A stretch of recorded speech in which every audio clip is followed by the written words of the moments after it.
Assalamualaikum warahmatullahi wabarakatuh. Salam sejahtera bagi kita semua. Om Swastiastu, Namo Buddhaya, salam kebajikan, salam bahari, salam jaya selalu.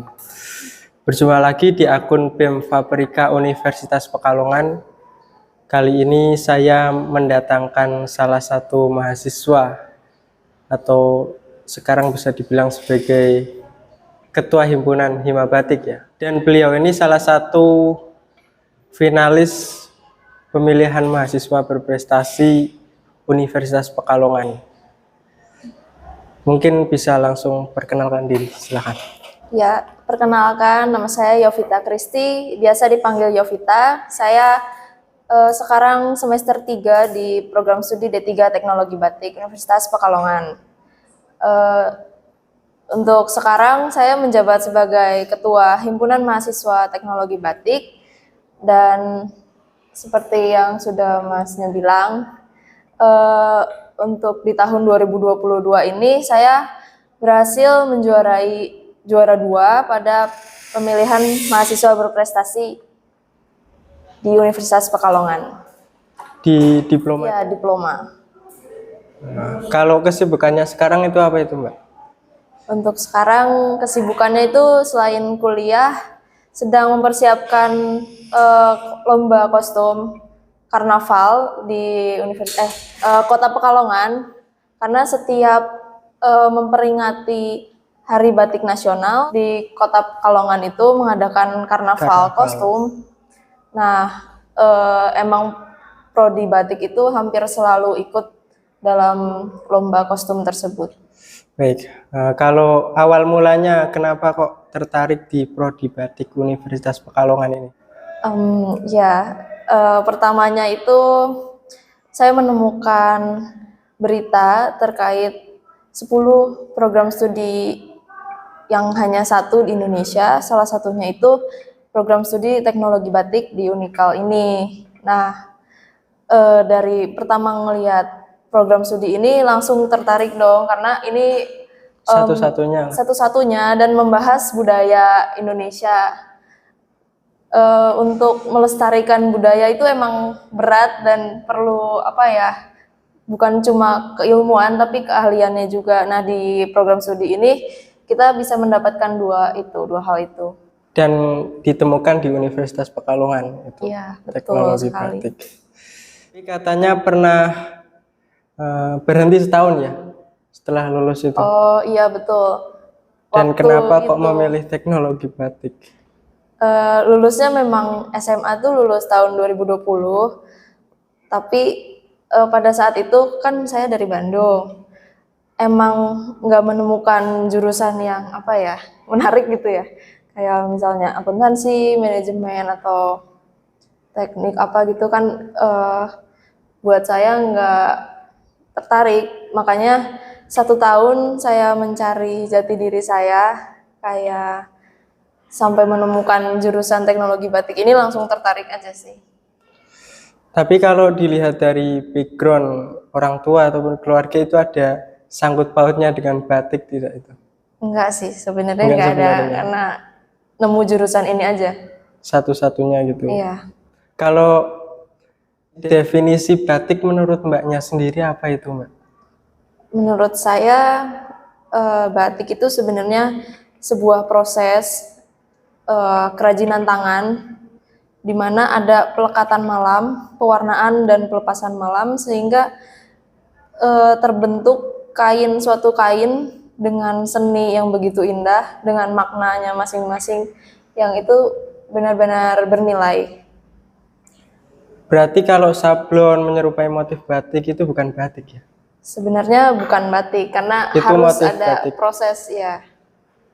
Berarti itu namanya motif batik, bukan batik.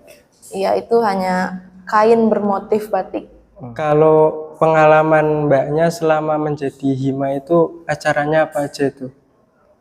Untuk di Hima Batik ya, acaranya itu mulai dari properti ya, kemudian ada pameran, itu pameran serangkaian dengan programnya dari program studi. Jadi ada acara dari Hari Batik Nasional sampai Disnatalis, itu biasanya ada seminar, ada kuliah umum, lomba-lomba, diakhiri dengan pameran. Nah, pameran itu yang pegang dari Hima. Hima. Nah, Kalau Disnatalis itu ya, sih. sampai puncaknya di Disnatalis itu. Iya. Nah, kemudian kalau misalkan prodi batik itu sendiri berdiri dari tahun berapa itu, Mbak? Sudah Disnatalis ke berapa? Jadi untuk tahun ini, di Desember tahun ini itu yang enggak, dari 2011, yang ke-11 jadinya. Yang ke-11. Karena itu tahun 2011 itu bulan Desember, waktu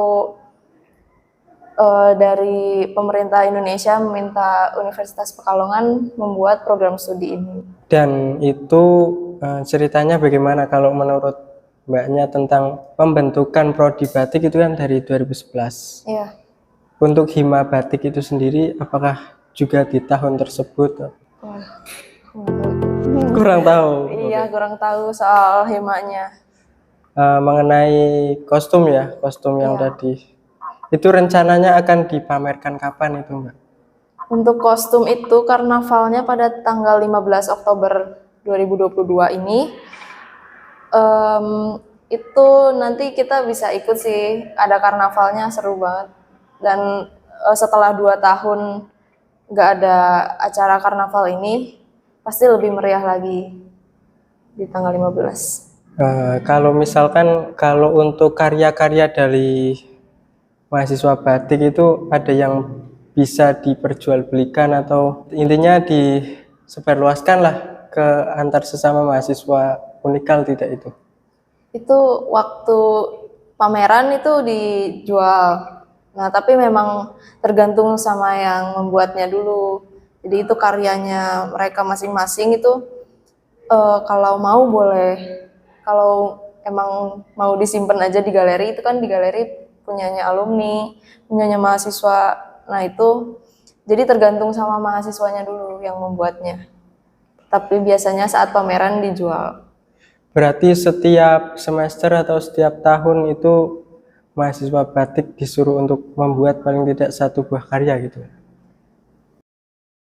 Itu tergantung sih, ada di tugas besarnya kita. Jadi untuk semester 3 ini saya pun mendapatkan tugas besarnya itu membuat kain sarung dan selendang. Jadi dalam satu semester itu saya dapat 2 kain. Kalau macam-macam batik itu yang udah Mbaknya ketahui selama menempuh studi di Unikal ini apa itu, Mbak? Mungkin motif ya.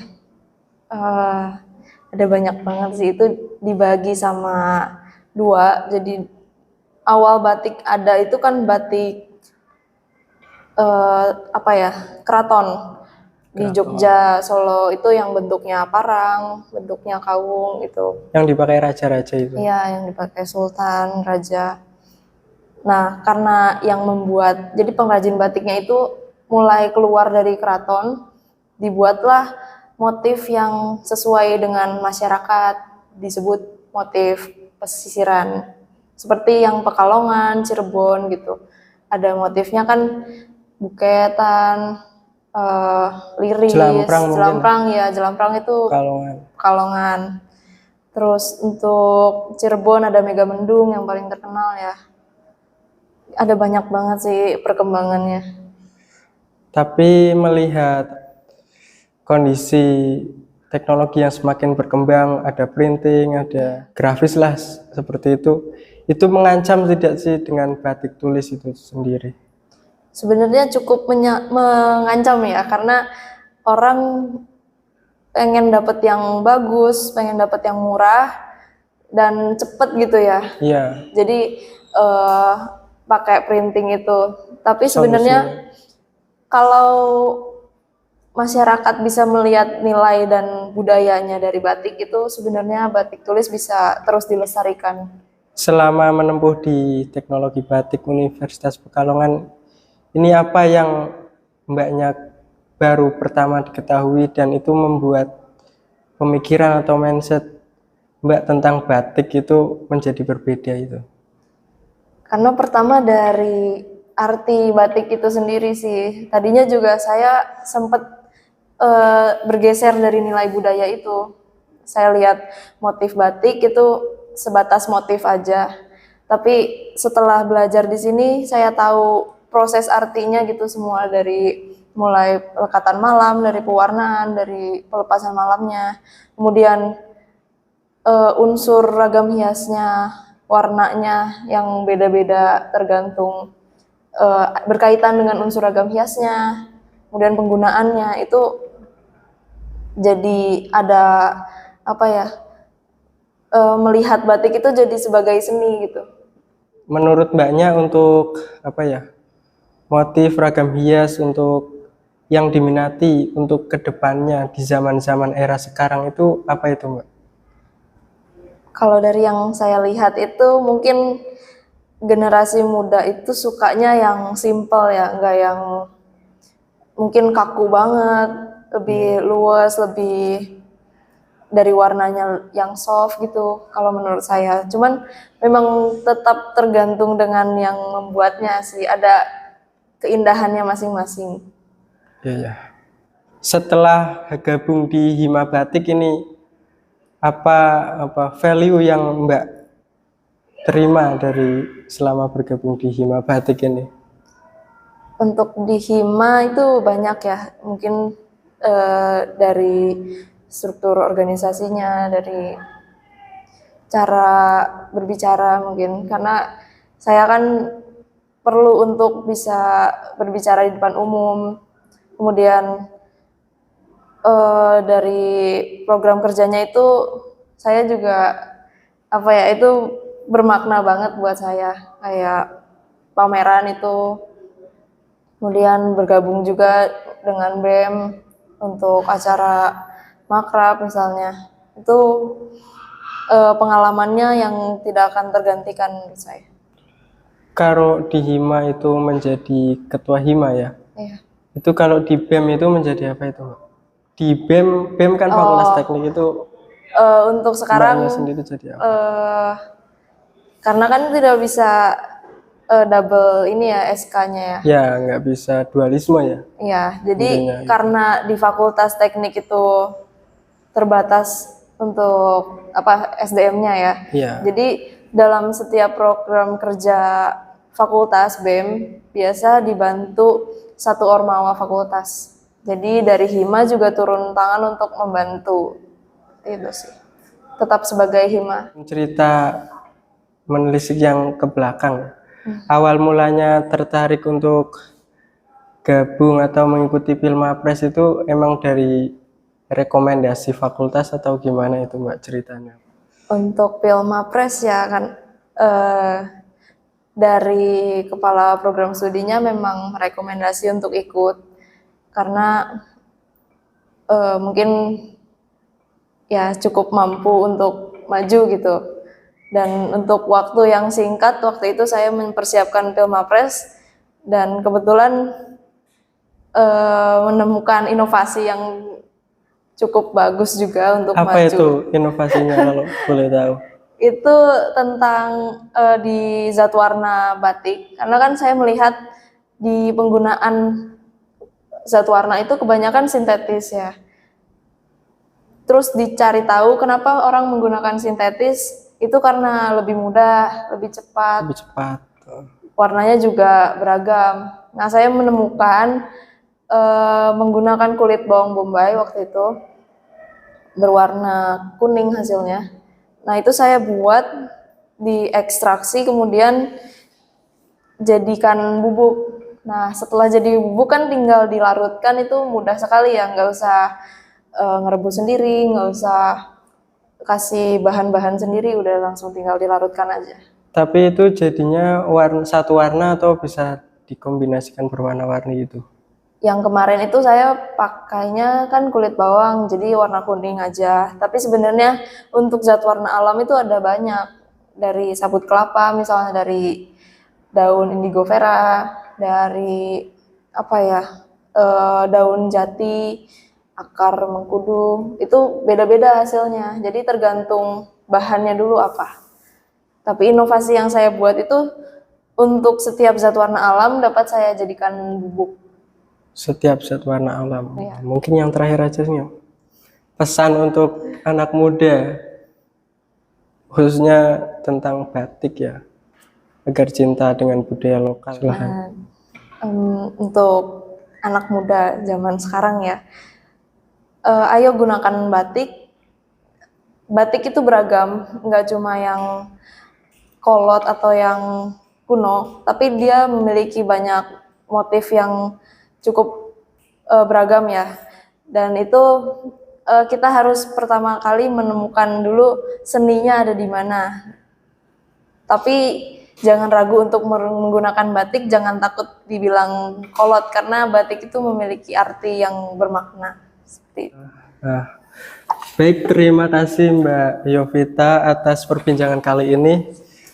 Iya, Dan terima untuk kasih. teman-teman semuanya, terima kasih. Jangan lupa like, comment, share, and subscribe. Wassalamualaikum warahmatullahi wabarakatuh. Salam Bahari, salam jaya selalu.